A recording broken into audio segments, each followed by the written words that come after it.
Hey everyone, it's Michael and Matt and Ruben from Bullion Now, bullionnow.com.au, bringing you the most wonderful day of the week. Friday indeed, or Thursday if you're in certain parts of the US. I Yeah, understand. but you're leading into Friday.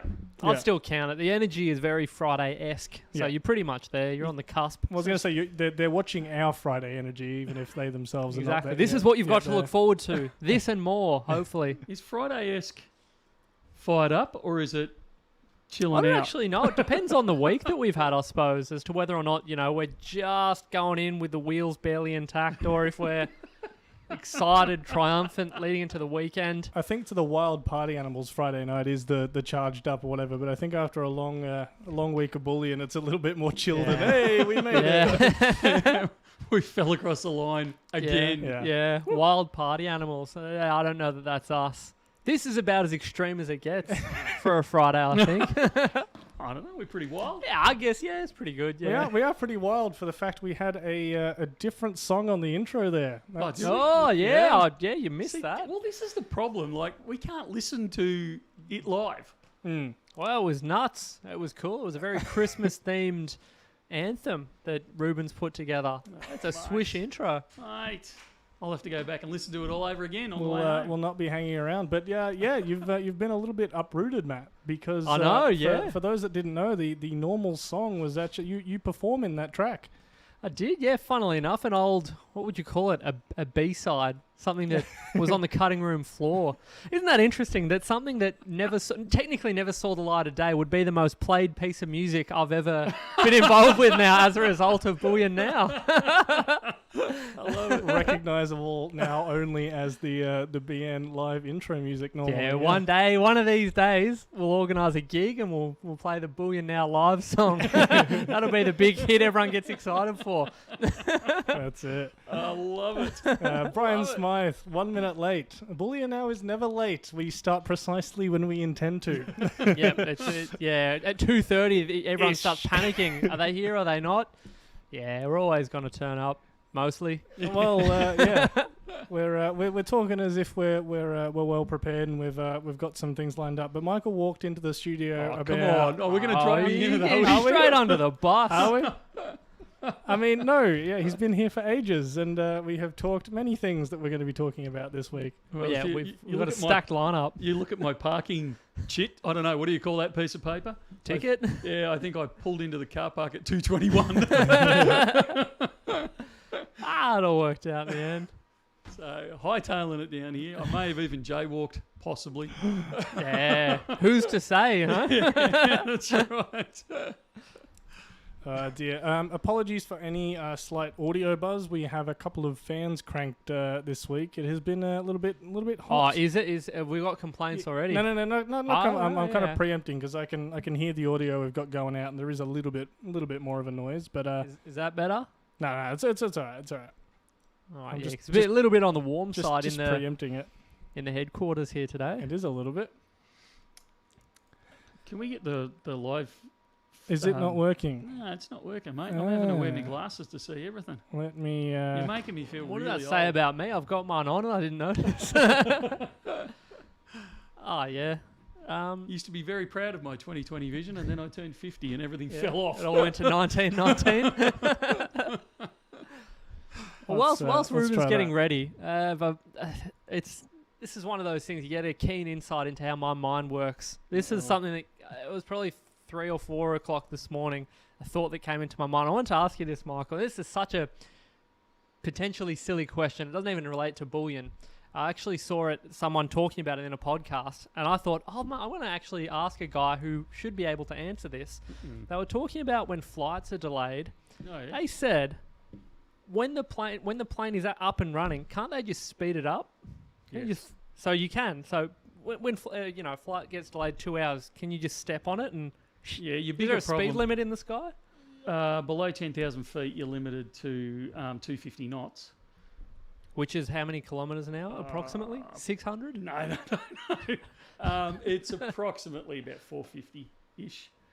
That doesn't seem that quick. But if you get above that... But if you get above that, you can open it up? Yeah, you can open it right up. The Really? aircraft is more limited than your speed limit is up there.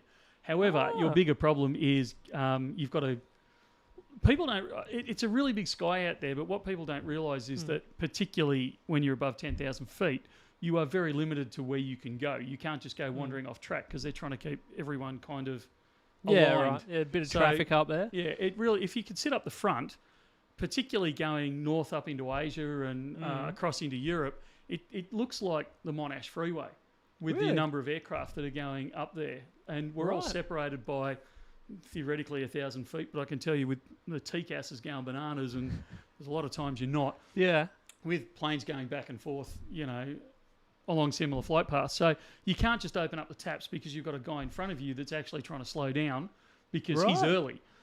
I never So thought you've about got to that. fit it all in. And then you've also got, like when you're booking into somewhere particularly like Sydney or LA or somewhere like that, you've got a slot. So you've booked a slot, and if you're late for your slot, you lose it. So it's, sorry sunshine, you're in a holding pattern until we can actually get you in. So a lot of the times... Same if you get there early, right? Yes. You just got to do a bit of circle work and... So a lot of times the pilots will actually speed up or slow down the aircraft purely based on the fact that ATC is saying, look, it's great that you're going to arrive half an hour early, but mate, we've got nowhere to put you. Space for, I never thought about that. I don't think the bloke complaining about it thought about it either. Well, all right. So just cool your jets for a while and hold back, because otherwise you're taking the scenic tour of Port Phillip Bay for about 2 hours. I'm going to have to snip this part of the live stream, send it to the bloke that was whinging, because I never thought about that either. All right, well, this is all generally for the new viewers and listeners on Spotify. It's a Bullion channel. Periodically, we wander off topic. Or periodically, we talk bullion, and the rest of the time every now and again, we topic. sprinkle a little bullion in there for you. Wowee. Oh, I'm glad we cleared that up. I was going to say we've covered music and we've covered flight stuff. So coming up next, bit of bullion. That's it. Well, there's a good one here from One Movie Per Week. Hi guys, random question. Hope you can answer later on. Well, we can do it now with regular, as in he said 24K, which always 20.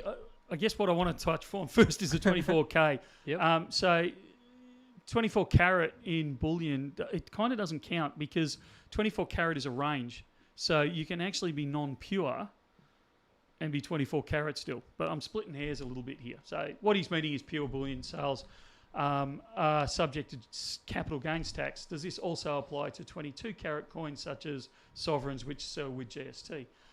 The short answer from the ATO is yes. So...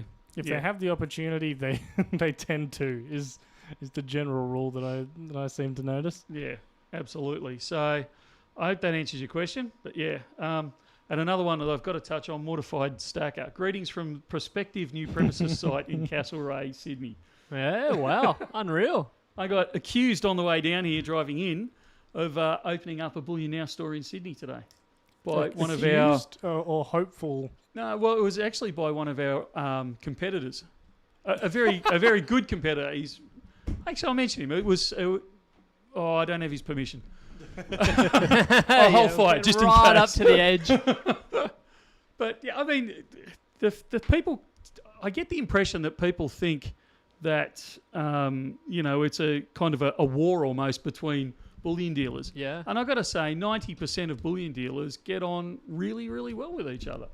We quite often help each other out. Like, I've got this. I've committed to a customer with X, and I've just worked out that we don't have it, or it's got damaged, or something like that, or mine's being delivered late. Never heard that excuse before.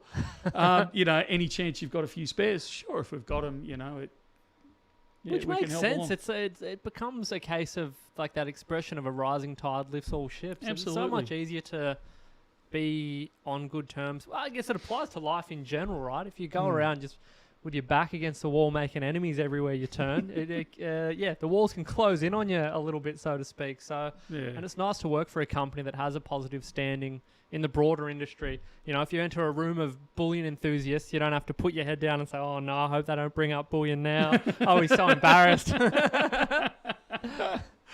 Yeah. No, look, I mean, we've always had the attitude of, we're here to serve the wider community.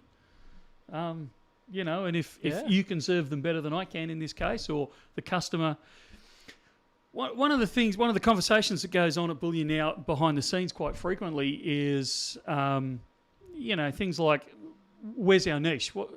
what do we do best? And we are a very relaxed bullion dealer. You come in, we have a bit of a chat. We break down exactly what you want. We offer suggestions. We can't offer advice, but we certainly go through the various alternatives. We offer suggestions, and we take time. Yes, there's always a time pressure because there's a queue there, but on the flip side of that is, we have people that come in and say, look, I'm brand new. I really don't know what I'm doing. Can you explain it? Absolutely, we can explain it to you, and we'll take the time to do it. Other bullion dealers, and I don't mean this as a criticism, other bullion dealers can be very clinical, as in, we're working behind bulletproof glass. We've got a drawer there. You speak through the microphone. You say, I'd like a 1 ounce Perth Mint cast bar. I say, that'll be, 3,100 or whatever. You drop your cash in there. I pull the tray through. I pull the cash out. I count it. I drop the bar in. I slide it back through to you. See you later. The job's done. Some customers prefer that. And I've got no problem with the fact that is offered by, a competitor and, absolutely will compete on price and all that sort of stuff. But if you like that type of service, hey, all power to you. And I'll make sure that if they're in, they can't supply for the day, that we help them along so you still get your product. Yeah. Well, the service, and I hope this isn't bad to be pointing it out, but the service and the price are basically the key factors that distinguish us all apart, because it's not like, I use this example in store all the time, it's not like buying a car or something where, there's different reputations, or this one will be good for this or good for that, or, it'll give out on you after a certain number of years. By buying precious metal, as long as it's pure and all that kind of good stuff, it's the same thing, whether you get it from us, someone on the other side of the world, it's the same stuff. Or you find it in the ground, or, something like that. And so you really are relying on that service and that the actual characteristics of the bullion dealer itself and the prices they're able to get it for, obviously, and the brands. But yeah, those are the things you actually have to shop for, as opposed to the product specifically, I guess. Yeah. I love that comment there. You bring up pricing. Silver Sol 369. You must have more margin than 1%. Impossible to pay a rent and wages. Mate, when we make 1%, we make 3%. It's high fives all around the office. It's unbelievable. Just to give you an idea, Adam, who runs our stock control, and I were having a animated discussion this week about kilo bars of gold and the profit margin on them. And we worked out that on a kilo bar of gold, which is getting very close these days to $100,000 worth, our gross profit, so not our net profit, our gross profit is $160. That's nuts. Which is always interesting when people say, oh, well, come on, I'm spending this much. Give us a deal. Can you knock, 10 or 20% off?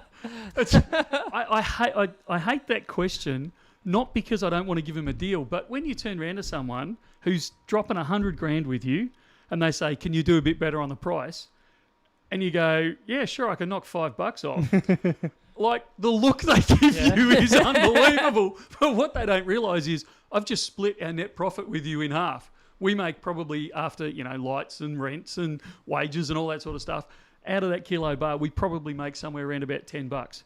So by giving you a $5 discount, I've given you 50% of our net profit, but it's a real slap in the face. Exactly. It comes off as offensive. You're better off just saying, So I can spell it out for you. I can go through this if you want to hear the whole story, but it's not worth it for everyone's peace of mind. It's just embarrassing. The accusation has been made. What about silver?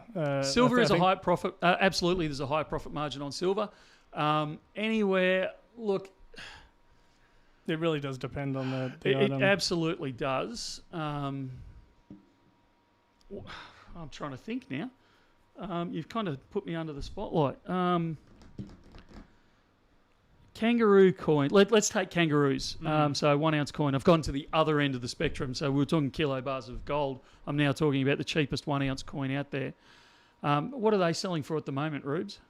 I can pull them up. I think our profit is about $1.20 on a kangaroo. If we sell it at full price, that's without. No, it must be slightly more than that. It must be about $1.60 on a full price. This is gross profit, not net profit. So you still got to take wages and all that sort of stuff out of it. It's $1.60. on one of those. So what's the price? One about 41? 43.15 right now. 43. So somebody, I haven't got a calculator here. Somebody does the maths, you can work out what our gross profit is as far as a percent. And they're probably... So they're $7.15 above spot right now. Yeah, okay. But what's $1.60 divided by 43? You got a calculator there? $1.60 divided by 43? Yeah. 0.037? So 3.7% is the profit margin. Woohoo! And that's gross profit. Look out. So there you go. That's an sounds insight like, into a it doesn't bullion sound dealer. very exciting. You're not really painting a picture of everyone get involved. Start up a bullion dealership. You'll have a hoot. Yeah, and you got to remember that's the profit margin before we give a bulk discount. So if you buy over 100, I think we give you like 80 cents off, don't we? Yeah, it's a decent drop. Yeah. So or it might be 250. You get 80 cents. We do a bulk discount on there, and you get about 80%. You get 80 cents off that. So we're looking at 80 cents gross profit, which comes down to about that 1.8, 1.9%. That's it. So, Pottinger says, when are you stopping shipping for the year? we have. We have stopped. So today is the last day of shipping for the year. We kick off again on the 9th of January, I think it is. Yeah, we say up, or we might need to change that. We say up on the website will commence on the 8th. Oh, which is the Monday. Yeah. Yeah, that's possibly slightly inaccurate because I've decided, actually we should probably talk about a little bit about that now. We actually won't be open on the 8th of January. It's the one day that we're definitely closing, and we kick off again on the 9th because on the 8th we're going to have a staff training and bonding day. Ooh. Sit around and sing Kumbaya for the afternoon. Nice. Some group activities. All good fun. So I think we've strayed way off topic. Yeah, what was the Unlike question? us. There was a shout out from Melissa for Con. Yeah, it was a couple of nice comments. Snowstorm also said, I was on the phone with your staff during the week. All I can say is they're all amazing to deal with. Went out of the way to help out. Well done, team. Excellent. Yeah, do a good job, Andrew and Con, taking care of business. Metal Inquisitor says, Bullion Now, regarding live auctions, is it possible to let us know beforehand how many items and nature of the items? If we knew, you would know. That is absolutely the... Did you guys bring anything down for the auction? We have one item, which is in front. Oh, no, other one. that one. We have that, but no, that is all we have for auction. Were we meant to have some? Mate, I got here at 2:20. No, this is what I'm thinking. Yeah, you could have told us in advance at 2:28 or something. So it sounds like currently there's just the one item, which has been alluded to in a previous video earlier in the week. Correct. And also in the title of the video, so it's not exactly... that'll do it, yeah. Super It's going to be a huge surprise. That's it. But no, now that Michael's held it up, the other thing that we need to show off and Michael's going to be very disappointed about is a quick little thank you to STI Custom for sending through a Christmas package, both with a unboxing knife for me, one of the same ones that we use for the videos. I now have my very own, which I hazard a guess Michael will end up using it occasionally. And one of those bottles of sultanas. Chocolate sultanas that Michael likes. Just the Apparently one. there was a lot more. No, just the one. No one ever told me. So this one. one, I'm going to use that box cutting knife to defend. Look, that's entirely fair. And yeah, no, there was a box full of the chocolate sultanas. Thank you very much. But yeah, there was I think a couple of grabby hands around the office. You don't have to watch these guys for gold and silver. They chocolate. Keep the paws off. But yeah, strictly business. Strictly business for all that. But when it comes to sweet goodies, woof. You're welcome, Black Coal. I'm not going to go through. Silver Soul's having another go at me. I think he or she is trying to suggest that I'm trying to dodge around the biggest margins. I'm not. Silver kilos are about... I actually, when that flashed up, I actually ran the number. We actually make 3.3% on a silver kilo. Yeah. So, it's all around... It's kind of around 1% for gold. Admittedly, the kilo bars are probably, in gold, are probably the other extreme. But usually we work on about 1% on gold and about 3% on silver. Where is it? Dr. Bullion says, drop some auctions over the Christmas holidays and videos if you can, please. It brings up a good point, and this is one that I haven't actually run by you, Michael. But Adam told me today that there was a couple of items he was looking at putting up for auction, and I wonder, we won't be able to ship them until the new year, of course, so they'll be in for storage or delayed shipping until the new year. But I wonder if we make next week, the final week, a bit of an auction week. Because I think he said there was probably about 20 or so items that he was... Next week? Yeah. Yeah, see, what actually next week we could do, which is the week before Christmas. Yeah. Mind you, aren't you guys the ones that are hammering me for releasing so many things in the last few weeks? Yeah. And you're all broke? Anyway, let's go back to the start. No, but see, this is the thing, Michael. If everyone's broke, there'll be less people bidding, and therefore the auctions will go for less. That's Big fish, small pond. That's it. That's the perfect time to do some auctions. So yeah, we'll have a talk about that one off camera and see if it's something we want to do. But yeah, potentially keep an eye out for a string of auctions next week. I'm not against it. The only problem is, like you said, we can't. The final week, there's only so much we can do. So if there's a problem, like if something goes haywire, and this, I actually thought you were meaning the week between Christmas and New Year when it was quieter. Because that was where I was starting to say, oh, no way, we can't give me a break here. The problem is, particularly that last week, we are going to be flat out. And I'm worried, I'm always concerned that if something goes wrong, if we have the manpower to make it right and fix it up and maintain the reputation that we have. So I'm not against it, but I'm nervous. Senior Ding Dong, 1 kilo coloured dragon video. Sat here waiting and my popcorn is stale. I owe you an apology on that one. We were set to record that video. And then I was told that the ones we had been sold. As if you couldn't just do a little highlight. Well, it's kind of one of those things of do you put up a video that says, look how cool these are. They're gone. Look how cool these were. Yeah, right. I want to see it as well. It's a little bit of a salt in the wound, I think. So well, we are getting more in early next year, I believe. All right. So we'll do a video, but you'll have to maybe just eat the popcorn and buy a new pack for next year. Yeah. We'll give you a heads up when it's going to happen. Keep it non-microwaved or something until we drop the video next year. All right. Well, that's exciting. Look stunning though. All right. Even if it ends up having to be just a highlight, I reckon we do need to. There were 6 bottles of chocolate-coated sultanas. There you go. 6. 6. There were. Key word. Once upon a That's time. it. I'm done. I'm out. I'm going to go cry somewhere for a while. He's going to go find the other 5. Could be some final warnings and some sackings coming up, I think. Gee whiz. What do we got, Ruben? Is there any bullion-related conversations we had? We have a bunch of questions in from people this week. We had a bunch of email questions that we didn't actually get to last week. Always, I feel like we're a broken record saying live at bullionnow.com.au, send through your questions. We get to the end of the stream, we say, oh no, we've forgotten all the email questions. That's it. It should be bumped up to the top of the queue. So I want to make sure early on in the piece. That'd be nice. We can hit some of the ones that people have actually put in for. Can I jump in just before you do? This is why we're not going to make it. We are absolutely not going to make it. I apologise to everyone who sends in emails. This is why. Yep. What do you have to say, Michael? 2 quick answers to questions that have just popped up. There are no sales tax on bullion in Australia, on gold bullion or silver bullion or unless platinum it's collectible bullion or 22 carat or that's correct. Long list. It needs to be what we term bullion, which is 4/9s, gold bars, those types of things, coins that aren't proofs, etc., etc., etc. And 1 movie per week, which is the other one I wanted to hit. The 3 months free storage looks like there's a little bit of confusion still out there. So we still offer to this day 3 months free storage on any item that you purchase through Bullion Now.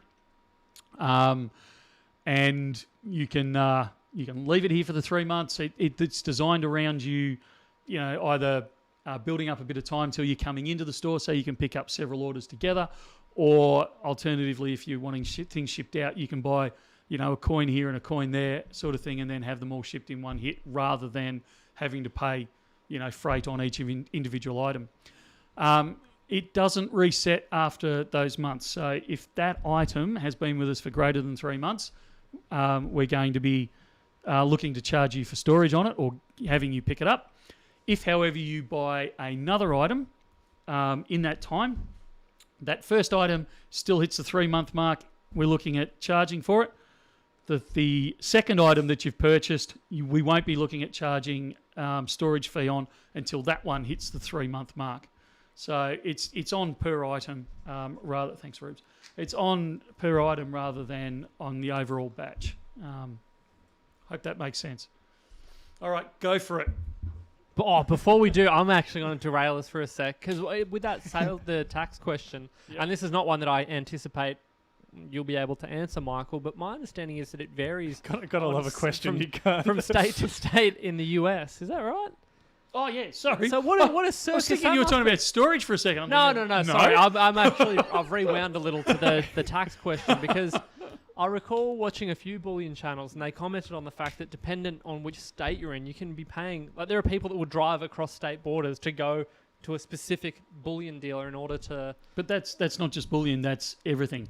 Each state levies different sales taxes in the US, and it's very confusing, and that's about the whole depth of my knowledge. Yeah, okay, yeah, same here. All right, well, we'll have to figure that out before we open up BN Texas then. We've got some American viewers in chat, so maybe they can shed some light on it. Yeah. Well, we had a chat to, I don't know if we're allowed to bring this up yet, but we had a chat with Tennessee Coin this week, Coin and Collectibles. Yes. Legendary people that they are, and they were talking about how in Tennessee...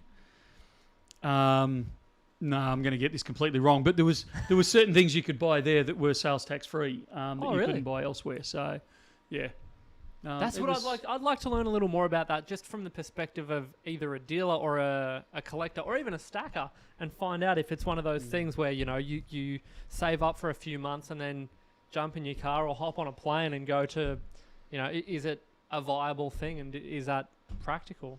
Yeah.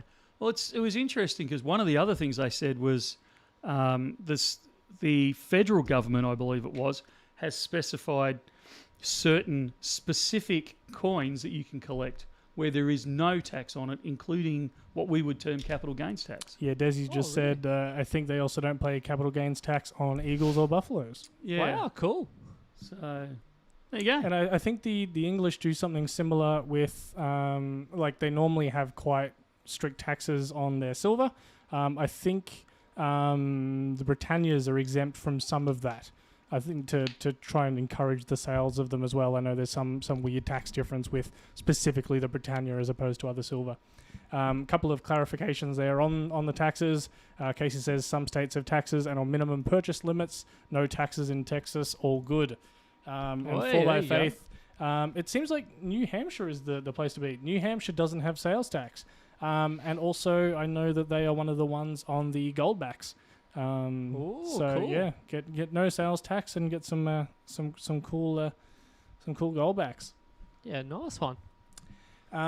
Brian says, did Little Coin Shop get the silver Wonka coin? I thought we were going through the... Was there a silver one? Hey, what are you doing, Ruben? Stay on task, mate. Do you want me to? No, we can't stay on task. This is why we can't get anything done. He's the director here, and here we go. He's leading us off the garden path. All right. Casey, it is a good question. Before you go to the emails, what is the silver Wonka coin? Not happening. We're moving on. Okay, sorry, Brian. I tried. While he's organising himself, the 2024 Opal Dragon will, as far as I'm understanding, will still occur. It hasn't occurred yet, but it will be released sometime around that March, April time. No LCS didn't get the Silver Wonka. All right, Casey, who is also in chat, put in a question on one of the YouTube videos we released earlier this week. And they said, my question for this week for Michael, Matt, and Rubes. What is a coin you had a chance to get, and for one reason or another you did not get? What was it, and why in that time did you pass? Oh, where do you want me to start? Yeah, that's a... I was going to say, I feel like as a coin collector that is quite a long list, because there's quite frequently that one that you're just, oh yeah, I'll get that a bit later. I'll get that, when I've got the funds, or when I see one come through cheap or something like that. and it's typically then that they skyrocket and go crazy, and which is what burns it into your memory. Well, that's it. Adelaide pound at spot. Couldn't afford it. That This hurts. is my much younger days. Like I'm going back, 35 years. I was a mid to late teens. That's rough. Yeah, I wasn't happy. Jeez, I don't have anything quite to that extent. The thing that comes to mind isn't even a coin, actually. It's a banknote. It was a sort of like a trial piece that was produced for Edward VIII for Australia before he abdicated. No, It's the blank note with just the watermark and the denomination in the watermark style. And my understanding is there are only 2 in private hands. And I was about to buy one, and I did my little mental budget, and I decided against it. And I don't think I'll ever see it again. And the problem is I have the other one. So I would have... You would have had the whole collection. Yeah, I would have, and I'd still, I still just stand in the shower staring at the wall thinking, why did I do that? I could have had the whole set, all 2 in private hands. The other ones, there's one in the Reserve Bank archives, and there's another one in a museum in London. But that one, I don't think I'll ever recover from that. Nor do I think I'll ever see it for sale again. So, what about you, Rubes? What do you got? I honestly don't know if I've been in this long enough to have any kind of stories like that. I mean, there's really cool buybacks and stuff that I've had to just pass on just because the funds aren't there or whatever. But yeah, I don't know if I can put my finger on one specifically that I've gone, oh. So you can still sleep at night, is what you're saying? Yeah, currently. We'll see if that changes. I'm sure it will change moving forward. There will absolutely be the one that got away. Yeah. But yeah. Ford Cobra for about $3,800. I think the problem is you could sort of look at anything from that period of time when you were younger and just think, yeah, should have got that. Anything that's not cash. That's it. Has probably done reasonably well. Yeah, even bales of hay, I'm sure, have gone up. This brings us into a handball to another email. Nice little handball. Nice. From the Metal Inquisitor, talking about the value of Lego. This is something that is quite up your alley, Michael. Yes. I wonder if you have this set, Lego 75012, which was sold for a lot less, originally about $50 back in 2013. Metal Inquisitor has found a listing sold for $12.99. Yep. $1,299. Now that's a good investment, they say. It's pretty nuts. Definitely, I definitely regret not buying a whole bunch of those in 2013, I guess. Gee whiz, serious business. And I guess in a way, this is why you say you actually do kind of treat Lego as an investment. No, absolutely, absolutely. Yeah, it's not just one of those, just something to play around with or whatever. It can be treated very much as a serious investment. Lots of things can though. I said this a couple of weeks ago. I don't understand this or statement. Would you buy this or that? Well, why can't we have both? Yeah. Like the famous taco ad. That's the one. Yeah. Like, share the love around. Invest in many things, but just be intelligent about how you're investing and what your goal is. There's no use buying Lego as an investment and then cracking it open and playing with it and letting the kids chew on it and all that sort of stuff, because it's not going to keep its value. And if you're buying it for fun, buy it for fun. Don't buy it as an investment. Just know the difference. That's what it comes back to. But I think also you've highlighted a good point when you suggest to do it intelligently, which involves doing plenty of research into these things prior. Because I think, and it's often the case when the media grab onto these things, like I'm sure if the media grabbed onto that example you use there, Ruben, they would say, you would finish the article and think, I need to go to my local Kmart and just clear the shelves of Lego and I'm going to be absolutely set for life. The problem is these are unique examples within a hobby that have yielded exceptional results, which is why something like that we look at and we say, wow, that's really interesting and exciting. But it's not to say we're now encouraging everyone to liquidate your stack and go load up on Lego, because that's where, all the excitement is. And someone has asked, Silver and Hollows has asked about Pokemon cards. And that's another great example of an area where you can get burned tremendously if you don't know what you're buying, because the slight variations, particularly on Pokemon cards, you get things like in the first edition series, you get shadowless cards. So you have a square with the image of the Pokemon on it, and if there's no faint shadow around the border, that's an indicative of an earlier release than if it has a faint shadow on. So things like that, you'd put a shadowless and a shadowed card side by side, and 99% of people would say that's the exact same thing. But there could be $100,000 difference to the trained eye. Exactly, in the card. Exactly and that's part of the problem, right? And I'm sure there are various Lego sets where there may be some variety and things like that, where unless you're right in the thick of a particular hobby, and even with bullion, there are collectible 1 ounce silver coins where if you're not looking for a privy mark or whatever it may be, you can end up investing heavily in something. But if you haven't armed yourself with a bit of information, it can be a slippery slope. Well, the difference between a gem uncirculated in a coin and an uncirculated in a coin can be pretty much nothing to the naked eye. You've got to put it on a 3 by microscope to actually see the difference. Yeah. And yet there can be dollars, hundreds, thousands, tens of thousands, hundreds of thousands difference in the valuation on it. Yeah. And that's the thing. And as you said, to the untrained eye, I could put an MS65 up against an MS60, and to the untrained eye, if I put my thumb over the grade, you'd say, it's the same coin, same condition, both look pretty good, and you can end up in a bit of strife. But that's where channels like this come in handy, encouraging you to do some research. Don't just listen to one person's opinion on the internet, even ours, believe it or not. All 3 people's opinions. Exactly, yeah. Take all 3, put them into a blender, add your own, get a bunch of other opinions and theories and what have you, and come out with your own ideas on these things. Even that Lego set that you just showed, that was one Lego set in one series of that year. Absolutely. How many Star Wars Lego sets did they release that year? Yeah. How many Lego sets did they release that year? And we're only pulling one out and saying, look, Lego's a great investment. No, it's not. I'm sure there's plenty of diehard Lego collectors that are sitting there shaking their heads saying, I've gone backwards on I've got a whole room full of it and I've gone slightly backwards on it. But you've got to enjoy what you're doing at the end of the day. Yeah. But don't suffer from, the flip side of all of what we've just said is don't suffer from analysis paralysis. Yeah, which is, it's easier to do though. Yeah. So there is a point where you've got to just grit your teeth, bite the bullet and off you go. Yep. Actually, you couldn't do that, grit your teeth and bite the bullet at the same time. That would be physically impossible. Grit your teeth on the bullet.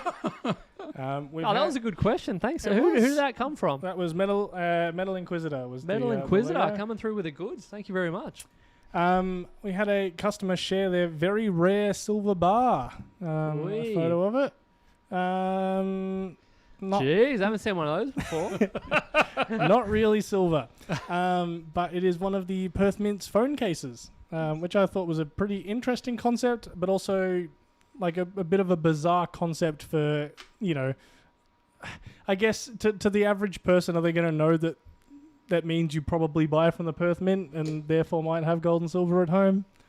I don't know. Or is it just that much? I think I'd think it was a tourist. At a glance, I'd say, you did the tour of the Mint, had a hoot, decided to buy a phone case to commemorate the occasion. But I don't know, maybe I'm not thinking deeply enough. It's the first one I've seen with the new stamp on it. Yes, that is. It is a little bit larger there as opposed to the smaller one. So yeah, I did not even click. Is perthmint.com? There's no .au on their website. Is that correct? That is correct. But I think if you do put in the AU, I think it'll still get you there. I would hope so. So yeah. Aussie Drop Bear, that's a question for Matt. Do you know... Oh, no, that wasn't a bullion coin I was going to suggest. So they've asked, do you know of any bullion coins which no one wanted but is highly collectible? I was thinking of that The 2018 anniversary of $2. Jeez, that's an extreme example, isn't it? Yeah. Bullion though, that's a good question. I actually the example is the mouse. That the 2008 5-ounce. Yeah, the 5-ounce mouse. Oh, the 5-ounce mouse. Barely any were yeah. produced due to low demand. Yeah, 3,003 of them produced for the year because no one wanted them. Now you can't get them come hell or high water. Which is an interesting thing because it now feels like with channels like this, the access that everyone has to information, it seems maybe I'm being a bit, what's the word, doom and gloom about it, but it doesn't feel like that opportunity is going to present itself again in the future because you have channels at the time. If you had a channel like Bullion Now saying, hey everyone, we're on the front line here and we're noticing a trend that there are barely any of these coins trickling out. Yeah, so they really suck, so maybe you shouldn't buy them. That's right. Well, you get some contrarians that say, well, they read into it. I don't know. I don't know if it would. I mean, look at okay, our channel wasn't around, and I don't think there were too many of our channels around at that point. But when they first brought out the, was it the Dragon? I was talking about it the other week. The 1-ounce silver Dragon with the privy mark. With the privy mark, because they wanted to break their 300,000 that they were limited to. They brought out the privy mark, and everyone hated it. It sucked hugely until about 2 years later when everyone went, hang on a sec, there's only 50,000 of the privy mark. This is the best. And all of a sudden, up she went.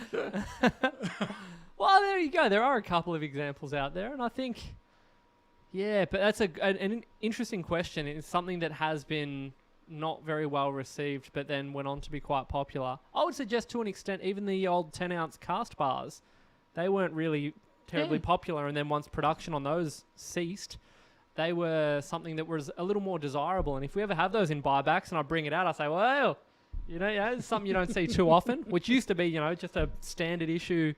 You'd turn your nose up at it like a kangaroo, saying, this isn't anything to write home about. But now it's a little bit special. So it's a good question. It's actually really simple. You just have to work out what Bullion Now doesn't currently have in stock.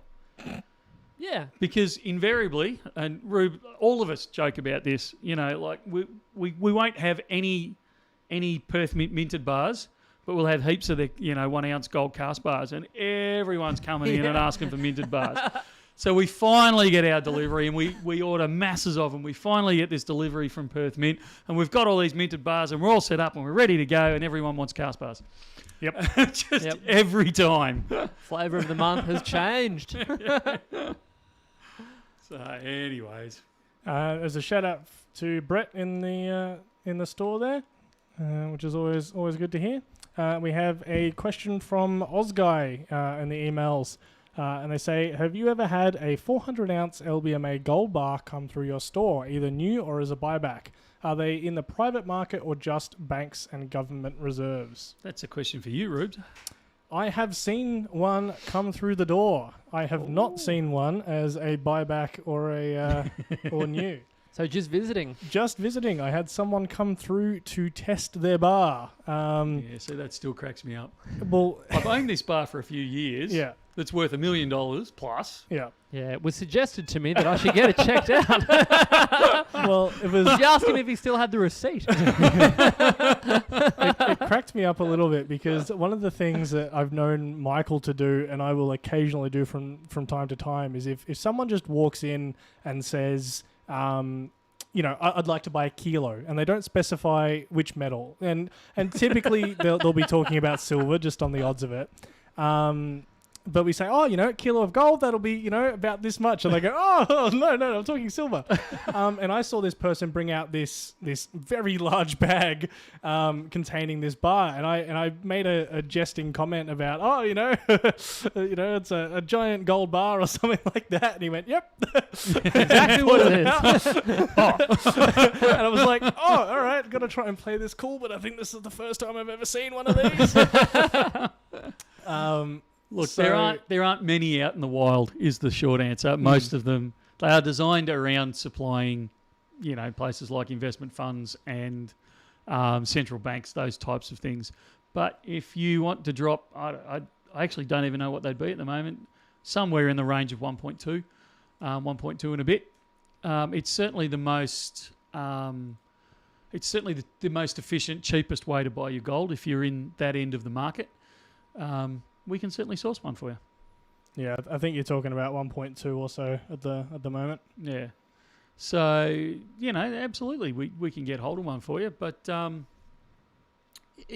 disadvantage, other than the fact that, not all of us have 1.2 looking for a home all the time, but the big disadvantage is if you need, a small amount, 100 grand, you can't just cut the corner off it. Yeah.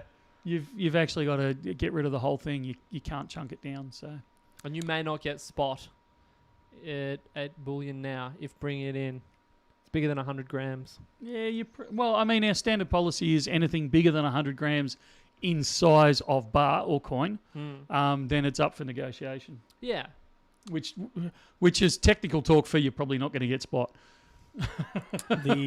One of the things I've been trying to push for a while to actually show one off for a bit though, and the reason it hasn't is because it's difficult to fit $1.2 million spare hanging around in the budget to do it. But I would love to get one through and then potentially film some videos on it, highlight it, all that kind of stuff. He wants me to cut it in half like I did with a 1,000-ounce bar. Yeah. Actually, I was just going to say then we turn that into some smaller items that we're then more likely to be able to sell easily. So some 1 ounce bars, some 100 grammers, things like that. But then just to have the fact that we've had one through, I think would be a very, very cool thing. 2024, watch this channel. Yeah. I should put it up for auction on the chat, mate. Yeah, imagine that. Lightning quick 60-second auction. For 1.2 mil. We'll start it off at, I was going to say it's spot, but we could start off $1. We might get a few takers on it. Let's not. Oh, dear. But yeah, from the one I've seen, very, very cool. Would love to see them again, but yeah, not something we see super often. No, that's right. We have another email from a viewer. They say would appreciate BN's take on which is likely to carry higher investment collector's premium. I'm going to this is interject not here. financial advice. This is not financial advice. You got the little wavy thing to go below the chat. The ones they're wanting us to compare are the 1 ounce gold infused wedge tail eagle from 2023 with a mintage of 500, or the 1.5 ounce gilded wedge tail eagle, which is the bimetal one. I was going to say it's not gilded, it's bimetal. Yeah. Yeah. Mintage of 250. I like the first. No, I like the second. Wow. I think not because like you two to bimetal disagree. coins don't have a track record of doing so well. Well, that was actually their follow-up question. They said, the in Millennium general, one if purely comes to for mind. investment purposes, do bimetal coins increase in value over time more than pure single metal coins? No. Matt's 100% right. They don't have a history of it. I think Perth Mint is changing that history slowly.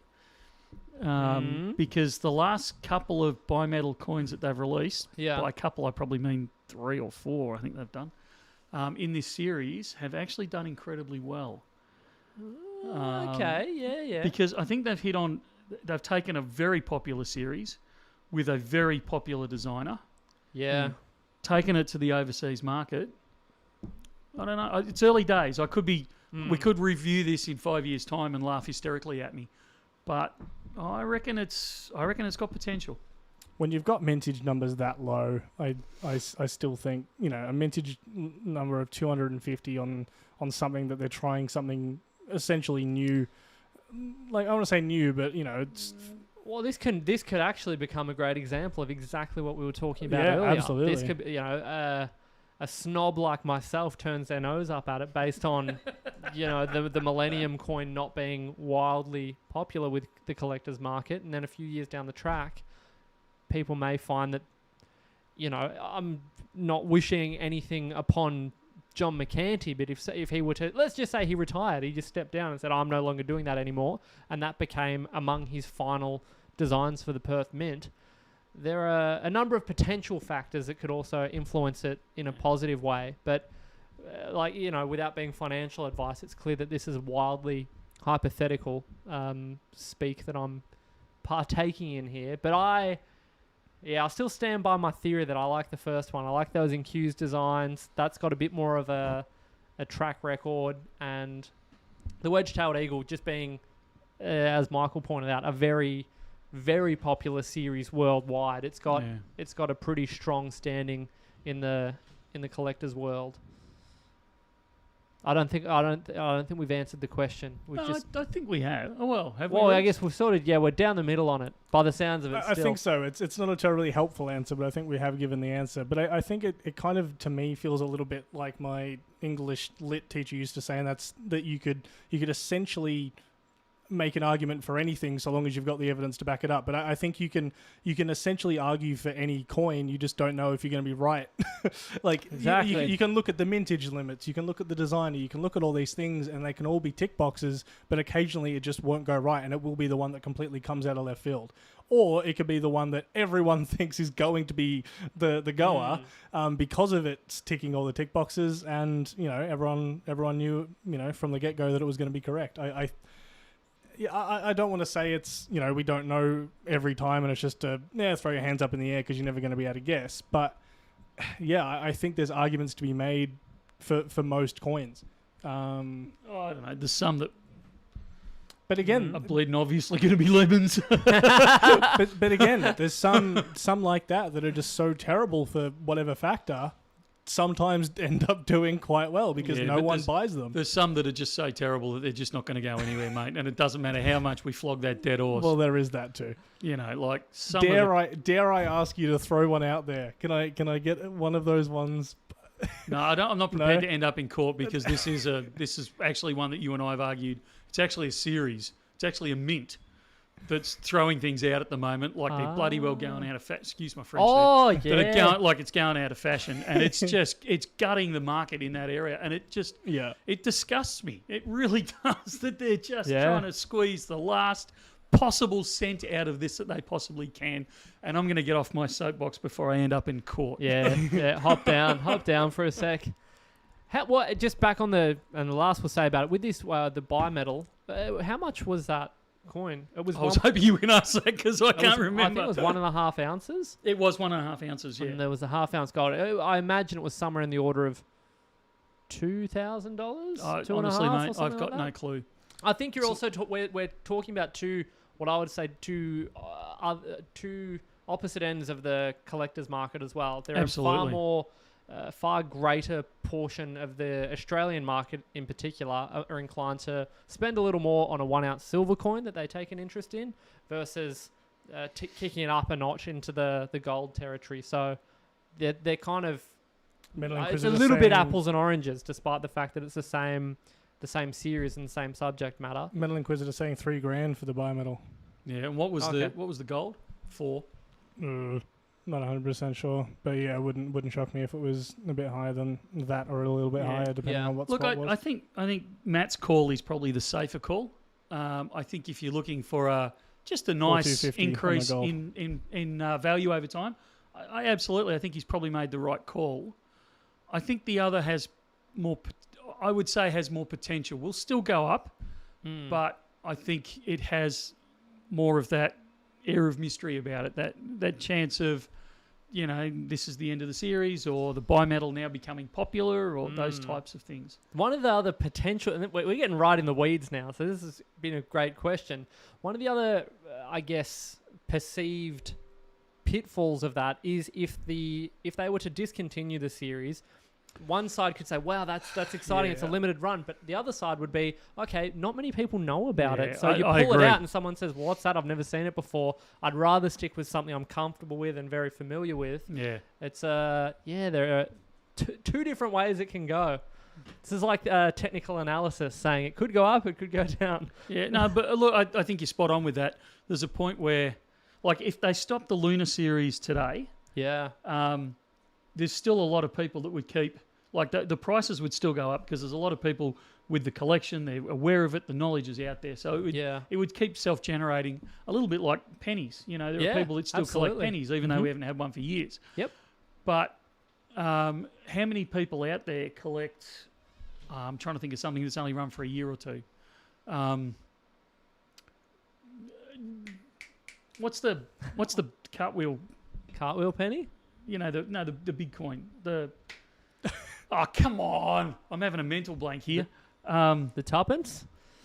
The cartwheel 2-penny from 1797? No. Was made in the 20s, I think. I'm out there 20s today. and it's a cartwheel, right? No. Like the Flying? Australian currency. Crown. The crown. 1937. 1937 and 38. Yeah, see, in the 20s. Near enough. Yeah, basically. I was only out by a decade. But, like, there is a very limited number of people that collect those. Yeah, sure. And the 1937 doesn't have a big following. The 38 does, Yeah. but the 37 does not. Yeah. So because there's just, if they'd done a full series of them or they'd stayed in for a while, Yeah. those types of things.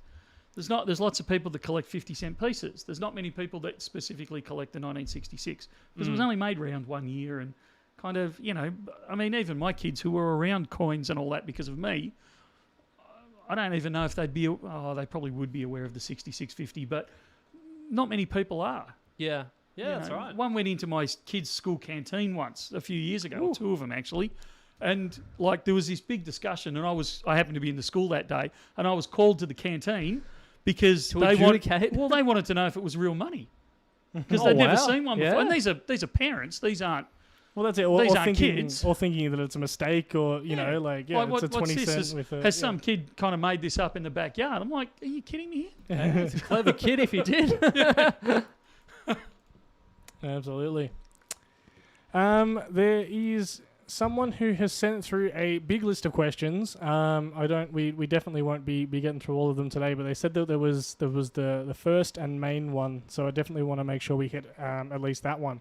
It's a question for Michael. It says, Michael, what was the 1991 recession like to live through, and what were you in your life, and where were you in your life at that point?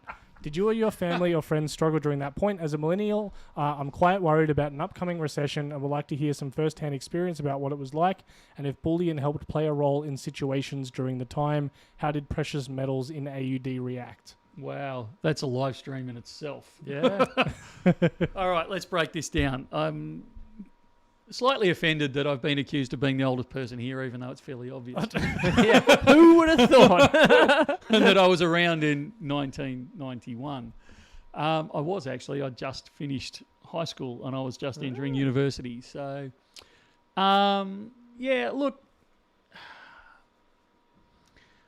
I actually want to take one of your last comments first, where how did the person express the fear? I'm worried about. As a millennial, I'm quite worried about an upcoming recession and would like to hear some first-hand experience. Okay. First of all, you don't need to worry about an upcoming recession. And now, I'm not saying there won't be one. I'm saying don't worry about it. The fact that you're tuned into channels like this means that you will probably be okay. The thing that carries... The 1991 recession wasn't great, but it certainly wasn't bad. I would... it caused some, it caused problems. Unemployment went quite high, interest rates were high, all those types of things. But people with hard assets, people with, that stayed in their budget, people that didn't commit themselves to major expenses, major...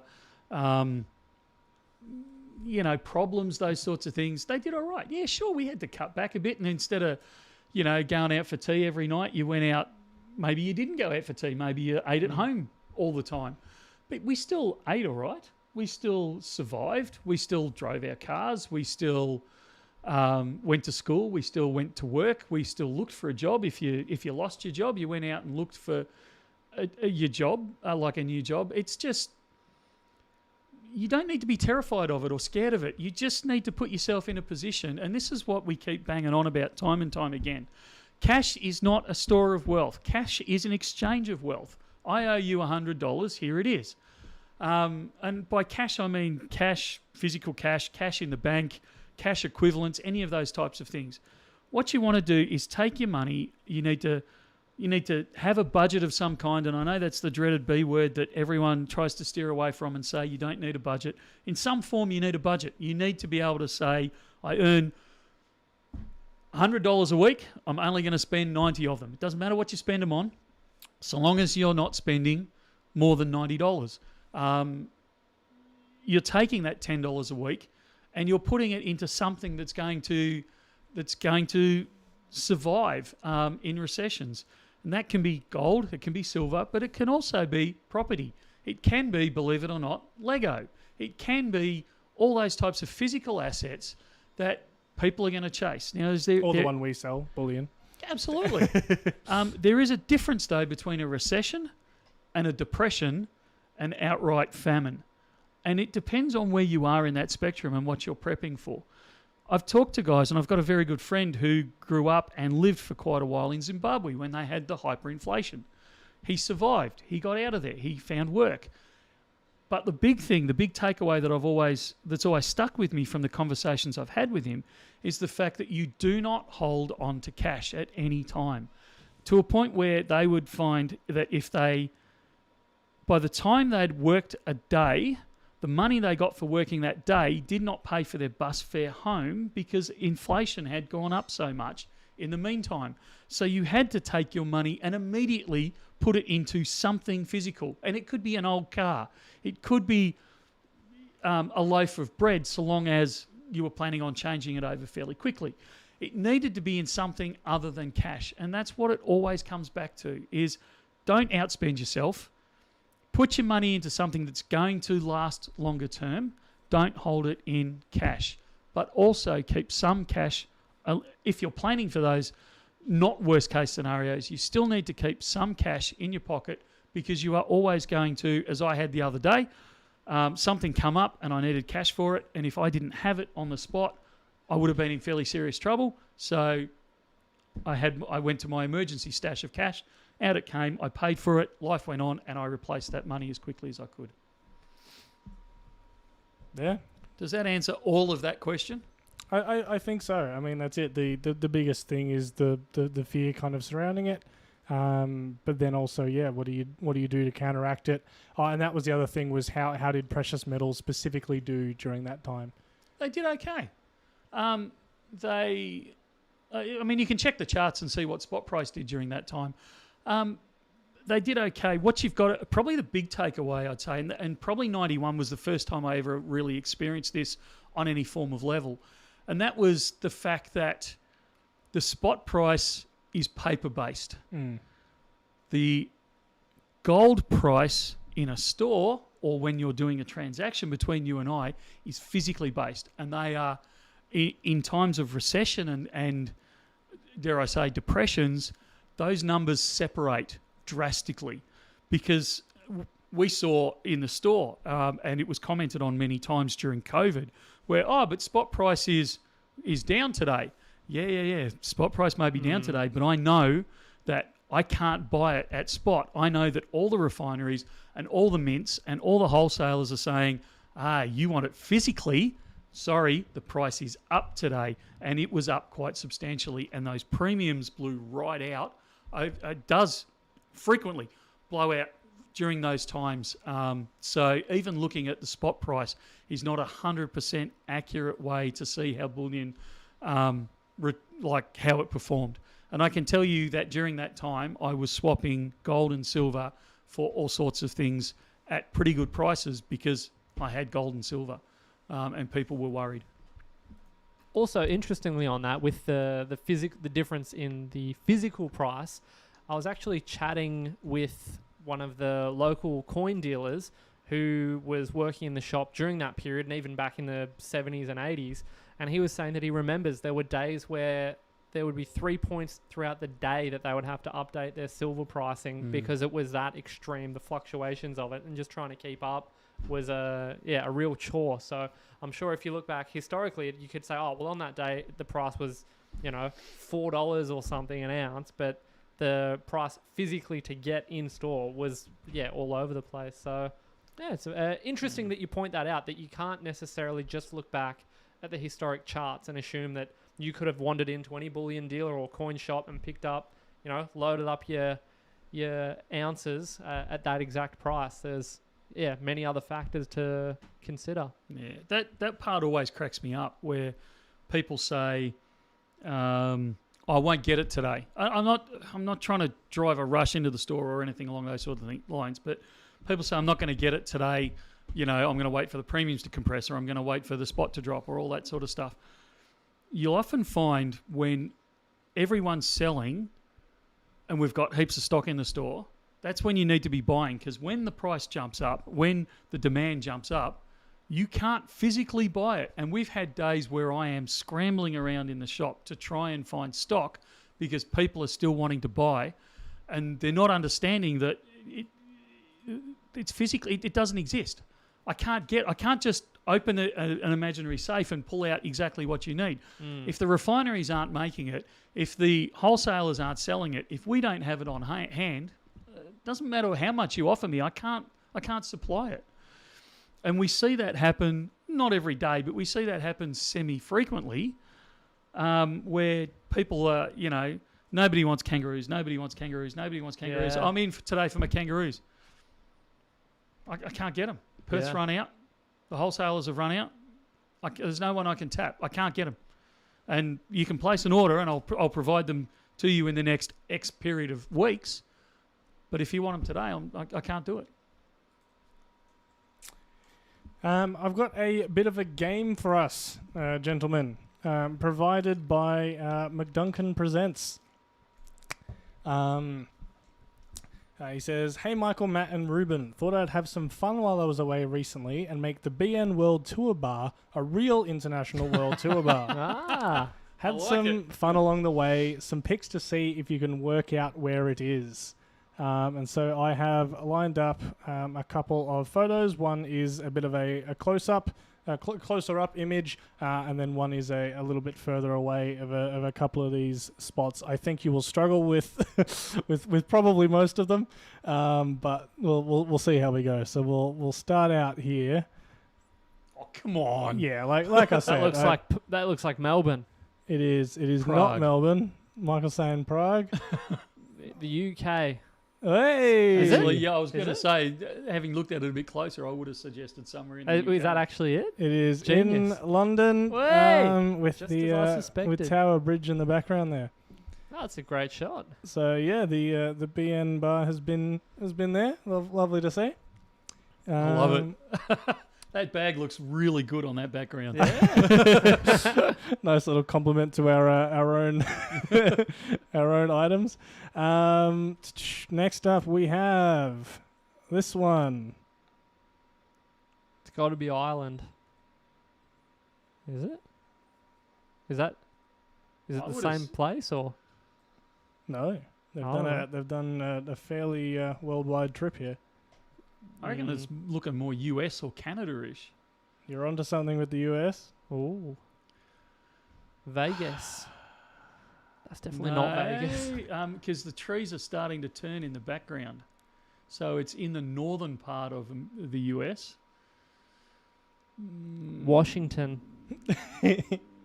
Yeah, Washington State or Washington DC? State. We're in Tennessee. Oh, nice. For There the you Jack go. Daniels Visitor Center. So not quite Vegas. All right. Alrighty. Next up, we have this one. Oh, the ball game. No, ice hockey. Canada. Is it? I like his call, actually. I'm going with Matt's. You're right in a way, but also not. So it is ice hockey, Nice. NHL, but it is the Nashville Tigers playing yeah. out of Nashville, Tennessee. So also in Tennessee, that one. Yeah, cool. I think Fanta got it. Yeah, Oh, nice. nicely done.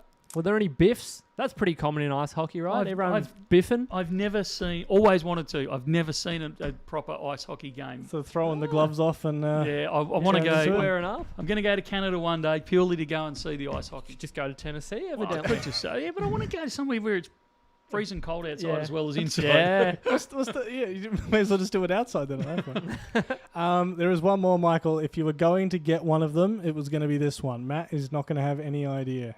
This is all you, Michael. Think Star Wars.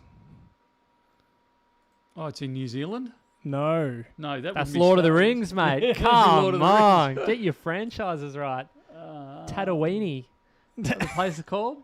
Tatooine, Tatooine? yeah. I'm making Michael cringe a little bit A inside. little bit. Oh, how come you haven't got it Sorry, yet? mate. I don't know. George Lucas's house. That is the a bit of it is a replica actually of the monk huts from the end of The Force Awakens, the start of the Last Jedi. It's from Port Maggie in Ireland. I didn't know that's where they did Are it. you even a fan, Michael? Yeah. The actual ones are on the island of Skelling Michael, which was used as a location in episodes 7 and 8. He had booked to go across to the island, but due to rough seas, couldn't get there. So yeah, these ones are on the replica ones. Oh, very cool. Very cool. And he's putting you to shame there for not getting that one. Yeah, sorry about that, mate. There was actually even closer up photos to include as a step 1, but I didn't like it. We struggled with even Struggled. We didn't have a hope. with even step 2 and 3. So yeah, I cut out number 1. That was cool. But yeah, thank you very much for sending those through, mate. Lovely to see where our products and customers end up. So yeah, thank you very much for sending that through. I would also like to know whether or not you had any issues traveling with the bar. Ooh. When you were flying around. Did they, want to have a look at what was going on in your luggage? I guess you don't have to answer that. I don't know if is that a spicy question? I don't think so. Yeah, let us know. What was it like? Because we certainly only had that was so funny on the world tour that we only had issues in Tassie. Of all places, Hobart. And that single incident has delayed the opening of the Tassie store. So we don't know how we're going to get all the stock down. I can get it down. I just You can't get it out. I forgot there was also another one from that same trip. He thought of you as well. Nope, not if I push the wrong thing. Where is it? There it is. It is a road sign in Northern Ireland. Love it. So yeah, thought that was pretty cool, which it absolutely is. Yeah. I reckon we need to hit. We're at an hour of 15, and Whoa. we haven't hit either of the things that were put in the title of this stream. One of them it probably isn't a super big thing, but wanted to quickly go through it. Let me throw this up here. It's a shipwreck in the desert, Michael. With I thought it was another Star Wars one. Yeah, no, it's not. In Tatooine. Oh dear. Oh wow. With training day that I just mentioned. Yep. Your job's going to be to watch Star Wars. Yeah, set me up with an iPad. They've in. Sorry, I've lost myself here. But yeah, they've discovered this shipwreck out in Southwest Africa that had, I think it was 2,000 or so gold coins on it. How is it? And this has only just recently been discovered. Yeah. And it's sank in the recently. 1500s. Yep. It's just they didn't know where and it was. it's just been sitting there. Yeah. And not really well hidden. Well, it's not exactly Lassiter's Reef now, is it? I mean, it kind of. Who's looking for this? We have drones now. Surely you can just wide-angle lens whiz over the desert. Probably buried in sand, and it's only just come to the surface due to a sandstorm. I do believe. All right. I'm back on. And we are talking the middle of Africa. Like it's. I mean, you could hide one of those in the middle of Australia, and it'd take us a year to find it. That's true, actually. Yeah. I'm not. There's a couple of potential factors at play there. There is absolutely the fact that I believe there was some archaeological work actually done to bring it up. It wasn't just sitting there. But the other thing that how do you refloat a shipwreck in the middle of a desert? Yeah. But the other thing is I've struggled to find very specific photos or whatever out of it because I think they're being quite secretive about the whole thing. Because I believe there is still work to be done on it, and so obviously they're trying not to broadcast where all this, there's 2,000 gold coins sitting out in the middle of the. You're out in the desert. It sounds like if it took you 500 years to find it in the first place, I think you're going to be all right. Yeah, that's right. It's obviously not in a populated area. Yeah. It's not in the middle of Joburg or something. That's it. But yeah, still a pretty cool find, I think, and that's it. There's just something to the weird idea of seeing a ship in in the desert, and not just any ship, but one laden with gold coins. You've also, you can't go past this without commenting on the name. Was it the bomb Jesus? The good Jesus. The good Jesus. There's so many puns you could make there. Yeah. Anyway, moving right along before I get myself into more trouble. Did it say? Hang on, no, go back. Do you want me to go back once more? I do, because I've just read a bit further on. The remains were discovered in the desert of Namibia during diamond mining operations. I think they've got more issues about location. Yeah. If there's a diamond mine there than they have with 2,000 gold coins. What do you mean? You don't want someone finding your diamond mining operation, mate. That'd be what I'd be worried about, not the 2,000 gold coins. Well, I mean, it's kind of while you're protecting one, you may as well protect the other. Yeah. But yeah, I guess that's why it's a little bit hush-hush, and there's not they're not like, this is where it is, this is what it... Here's the coordinates, come have a squiz. Well, that's it. That's unreal. Yeah, either way, I still thought that was a cool one. This one was sent in... so that's right. Jesus was a carpenter, not a metal worker. Yeah. That's why it sunk. From someone who... You ever wondered? Oh I'm going right off topic. I don't think we could get any further off topic. Yeah. Jesus was a carpenter, right? Sure. There's no trees in Israel. What did he do? It's not a joke. It's a dead set question. There is no trees in Israel. Or very few. We're talking a handful. That's what made it a in-demand job. Exactly, yeah. Fortunately, it's a regenerative trade. So in demand that he had no materials to work with. I don't know. Anyway, surely they could import right some. Bring, there's a few travelling merchants that might bring a few big 2B4s. Just unload the oak in the back. Yeah. In the boot, since will I'm, you? coming with all my food and water, I may as well load up a bit of timber. I guess you didn't really scoot down. There's no trees in that whole region, and even the trees that are there. People are pointing out the fact that there's 2,000 years between the fact that there's no trees there look now. At photos from back then. There was none around then either. It's stunted. It's stunted timber. Anyway, we've had someone email in a bullion question. They've picked up this coin from an antique store the other day, and they can't find much about them. Maybe you can show Matt. And so we're relying on your identification skills. I suspect it's going to be a bit of a niche, never seen much about. Let's have a look. What do we got? It is what looks like a bit of a medallion commemorating the Dunkirk evacuations. My grandfathers were there. There you go. So it's a private issue. It was issued by what appears to be the Britannia Commemorative Society. So to be along the same vein as you occasionally see tokens, Australian tokens that are issued by associations like the Numismatic Association Victoria, issue their own commemorative tokens as a method of funding their coin clubs and things like that. So I imagine it would be a similar setup. They may have enlisted a local mint or something like that in order to produce it, but it would not be a Royal Mint issued official legal tender. It's more a medallion than a coin. I don't believe it has a face value. I didn't actually have a close look, but I don't think there was any face value on there. Yeah, no. So it's a medallion or a token as opposed to a coin, but still very cool. What do you reckon it's worth? Oh, off the top of my head, let me see again. Probably somewhere in the order of about $70. You reckon? Yeah. I'm just shooting from the hip. I don't know how many they made.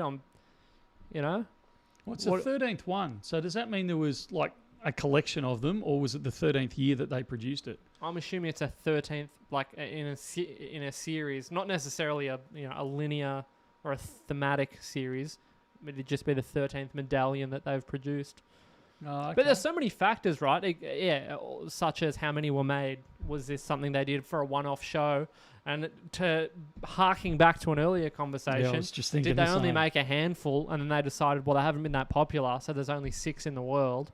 And yeah, but there's only they made them for the 6 people that were interested in them and Exactly. no one else. That's it. yeah. Or was it, we expected demand to be huge. We made 4,000 of them. Only 50 sold at the show. The rest just one of the members of the club picked up because he liked silver.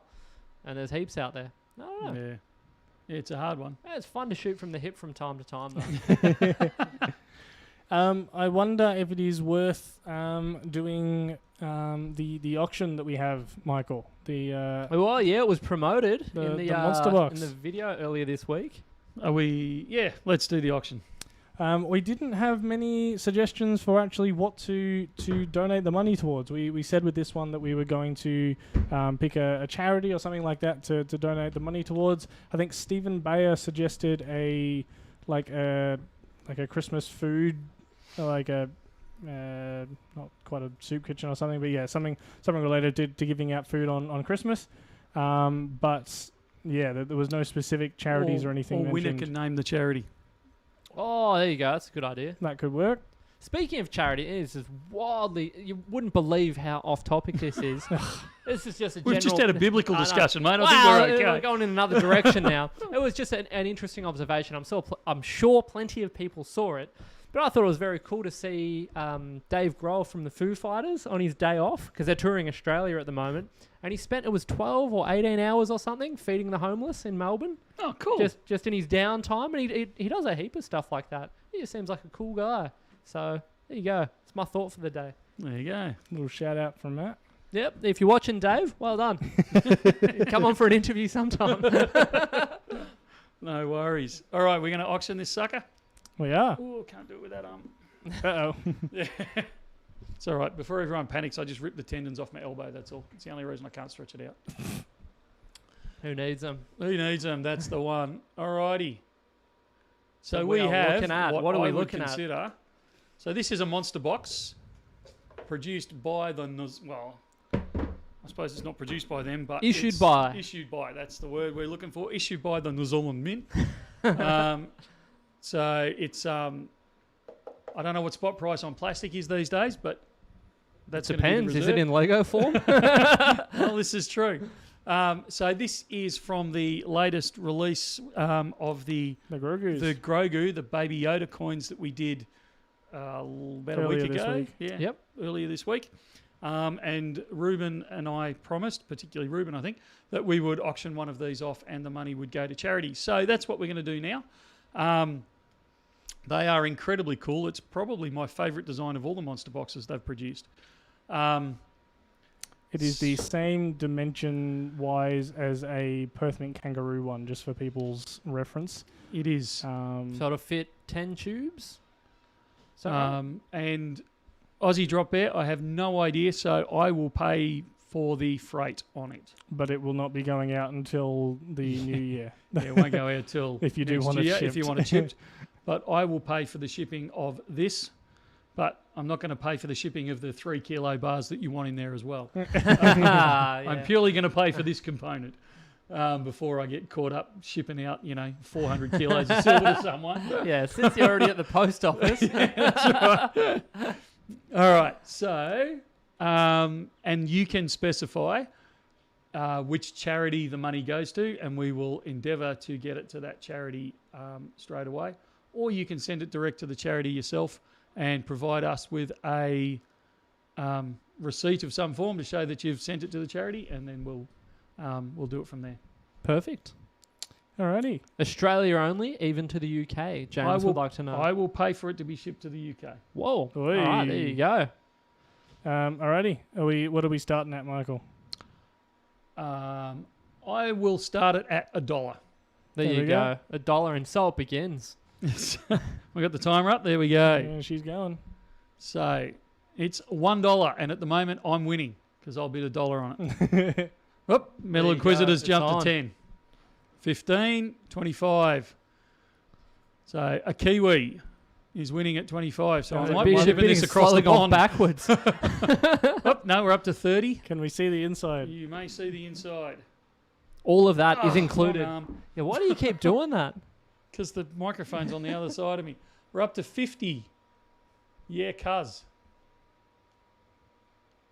We can even include a BN felt bag Oi, inside the that's box. Got to drive the price a bag up. in the box. 60. We'll actually include one of each size. There are 3 sizes of BN bags. There you go, the whole family. Collect them all. Collect them all. 65. We've got 25 seconds to go now. We're up at 65. That's Casey Dillon.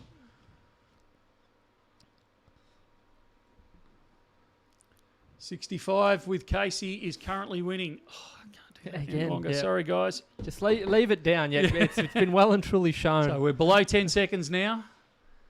And we're below 5 seconds now. And it's 65. No, 70, 88. Oh, 100 wow. bucks. Nick. Far out, mate. You slid that one over the line. Very cool. Oh, dear. Well done. Nick Fitzgerald has won at 100 bucks. So contact us. You can either send us in. We'll invoice you for the 100 bucks, and then we will make sure it goes to the charity that you specify. Or alternatively, you can donate it to the charity and just send us a photo of the receipt, and we'll sort it out from there. Let us know if you're coming in to pick it up or if you want it shipped out to you, and we will organise that as well. Oh, very good. That was a nice, smooth little one-item auction. Maybe we need to focus more on individual items. There's too much happening when we do 3 or 4. Yeah. It gets stressful. From the sidelines. That's all right. So, I confused a couple of people there with my updates bid. on the timing. People thinking Dummy I was bidding, bringing it down. Yeah, reverse bidding. Yeah, sorry about that, everyone. Interesting little fact whilst we're doing that. We did auction the Darth Vader one for a similar thing when we had it a couple of years ago, back in 2020. Interestingly, that one went for 50. So, you know. Really? Yeah, inflation, mate. Exactly, that's on inflation. Who says Monsterbox. inflation's running at 5%, mate? That's it. We've got hard data Yeah, now. that's right. On Monster Boxes, it's 100%. So, big thank you to everyone for participating in that one. Yeah, that was cool. Yeah, good to I see. don't know, Nick, if you want to tell us where you want the money donated to, or if you're going to keep that close to the chest. But we'll leave you space to do that if you want. We need to do 60 questions in 60 seconds, mate. The name of that segment changes every single week. But yeah, the rapid fire questions.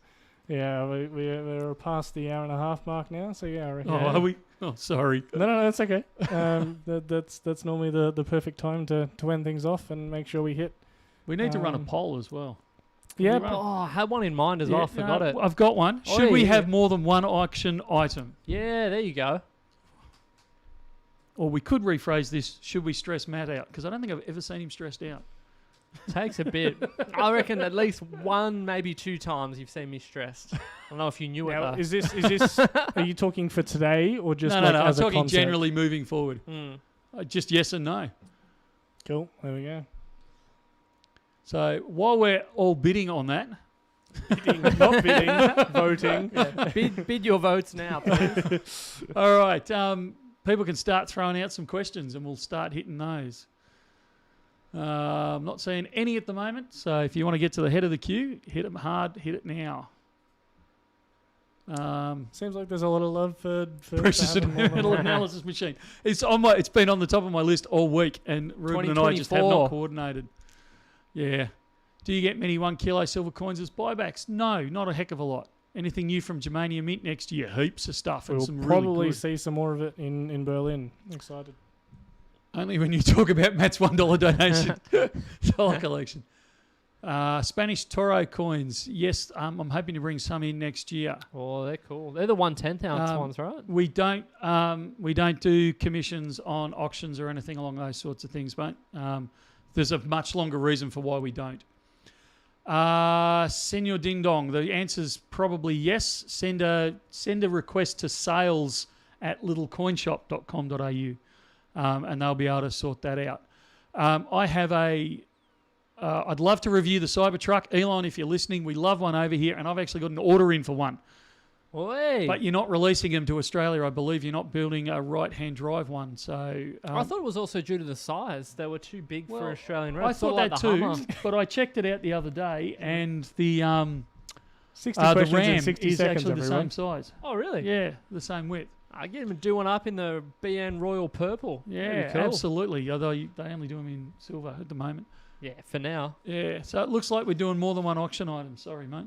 Oh well. I'll bounce back. Hang on, you skipped. I was just going to answer that question. Oh, well.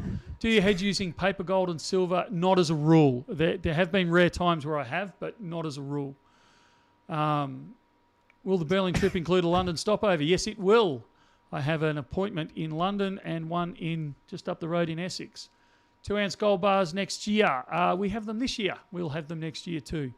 They can use the Queen until May. Will 2024 have the Queen and the King? No. The releases that I've seen, and the one we haven't mentioned is the 2024 Kookaburra. And I'm not allowed to tell you if it's got a King or a Queen on it, but it doesn't have a Queen on it. I have a kilo koala if anyone likes to. Better beef up the suspension, absolutely. Will the new Sydney store be open before my birthday? Yes. Wow. Merry Christmas to all the BN team. Will you throw a 1 kilo silver bar at the Cybertruck window? Absolutely, we would. That would be exactly what we'd do. Yeah, that'd be huge. Love the thought in that one. When are the price forecast videos coming, Rubes? At some point. Didn't you guys just film one? Yeah, it's been filmed. All This right. needs to be edited. Yeah. He's been having a quiet one. Bullion Now staff receiving Christmas bonuses. I'm willing to accept any Christmas bonus they want to offer me. What is the next lunar animal coming out next year? Snake. Snake, thank you very much. Ram Dragon, splendid. I agree, actually. Why are there only 33 likes on this stream? I can't answer that one, mate. Ram Dragons, I haven't seen them. Have I? Have we? Did we? The Ram one? I don't think we've got them in yet.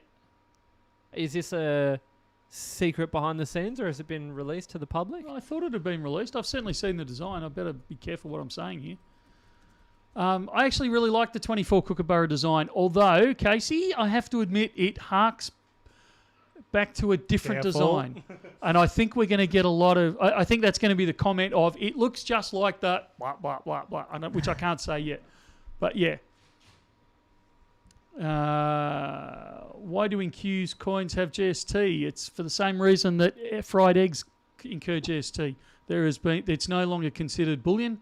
It is now considered to be artwork or a collector item.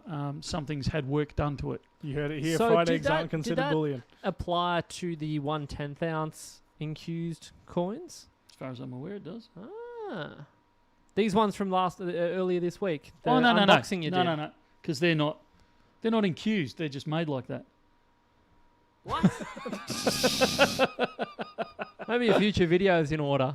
I'm confused.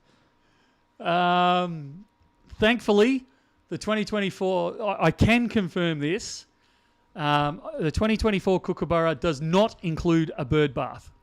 And I don't think Perth Mint will get upset with me for stating that. Yeah, I don't think they're ever going to try and get that far outside the box now from risk of you letting them know your true thoughts. That's right. I don't think I'm ever going to live that one down anywhere in the world, actually. It's the second time I've dropped the ball down there. This is not the last live stream. We will be back next week, and that's probably a good one to finish on. We will have our final live stream for the year next Friday at 2:30. We will kick that one off. I don't know what we'll do, but we'll do something. And it will be a lot of fun. So that will be 2:30 Melbourne time. Yep. So I think we're currently in daylight savings time, so it'll be Eastern Daylight Savings Time, whatever we call that this week. Melbourne time. AEDT. AEDT. There you go. Yeah. So tune in to 2:30 Melbourne time next week for the last craziness of the year. We will not even vaguely attempt to stay on topic. We will be all over the shop. I think that's good now that we're being direct about it. We're all over the place. The lanes are wide open. We're being direct about the fact we're not being direct. Yep, absolutely. I still think Monotremata's on a roll there. I still think the Perth Mint needs to bring out a kookaburra with a snag in its beak. That would be very cool. Yes, that one I'd fully support, not the bird bath. The snag, definitely. We need to wrap this up. I could go all day. Again, look, we really do appreciate people tuning in. You can now see us on YouTube and X. Yeah. And Spotify. And other podcasting Other dodgy places are available. Ever expanding. So tune in to those other ones. Show us some love over there. Give us some likes. I don't know what you do over that way, but do it whichever way it is. Perfect. Poor Ruben, he's in the corner dying here. Yeah, couldn't have said it better. Couldn't have scripted that. I think we're all up for a wild weekend because it's one of the last weekends before Christmas. So I will sign off there and say goodbye. been a pleasure. Thank you very much for watching. We'll see you next week. It's going to be huge. See ya.